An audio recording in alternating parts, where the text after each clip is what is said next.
Welcome to The Deep Dive. Today, we're going to get into a book that's, well, it's legendary, really shaped fortunes and minds for almost 100 years now. We're talking Napoleon Hill's Think and Grow Rich. Now, straight off the bat, that title makes you think, get rich quick? That's not really it.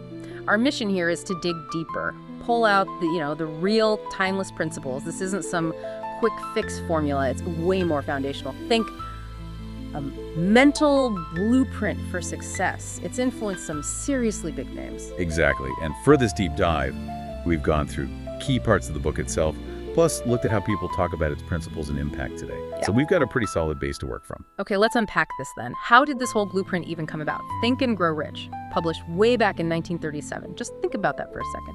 Nearly a century. And people aren't just talking about these ideas, they're actively using them all over the world. That kind of staying power, it tells you something, right?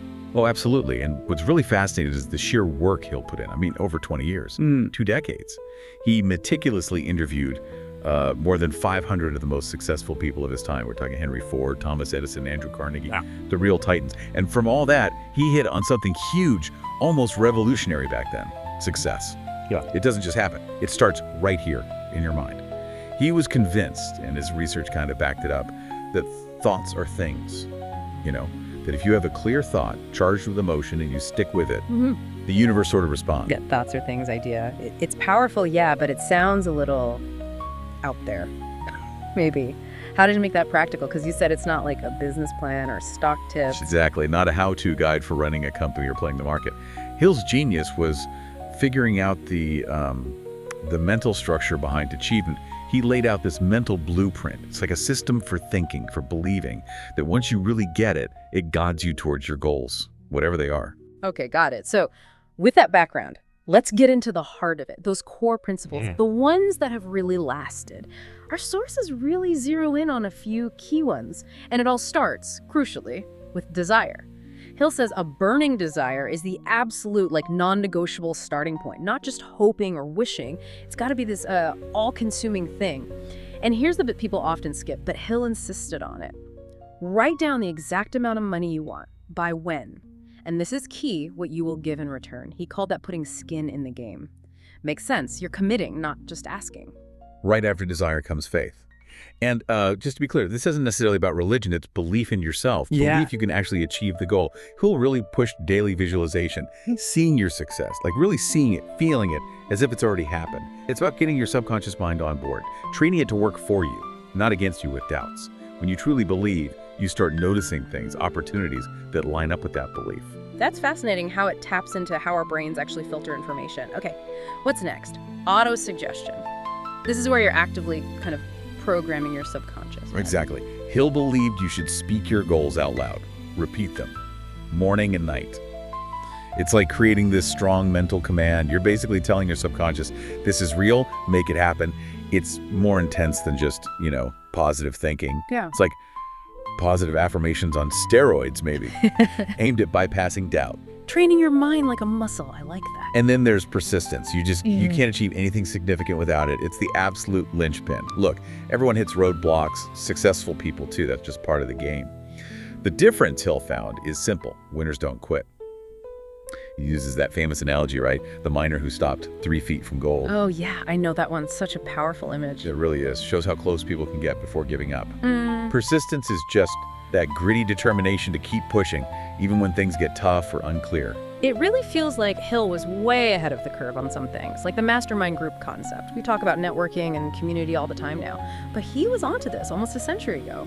What exactly did he mean by mastermind? Why is it so important? Yeah, the mastermind idea is just brilliant.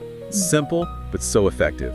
Hill basically defined it as 2 or more people working together in harmony towards a definite goal. It's about surrounding yourself with people who lift you up, who challenge you constructively, who share that vision, the synergy, the combined energy and ideas. It's way more powerful than just individuals working alone.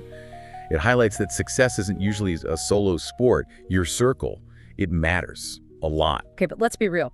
For someone picking this up today, a book from 1937 talking about thoughts are things. It might feel a bit dated, maybe a little woo-woo or like mindset fluff. How do you address that skepticism? That's fair. The language is from the 30s, and some concepts can feel abstract at first glance.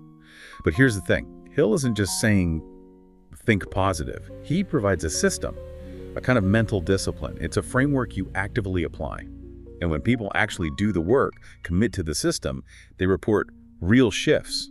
Not just maybe making more money, but changes in focus, confidence, drive.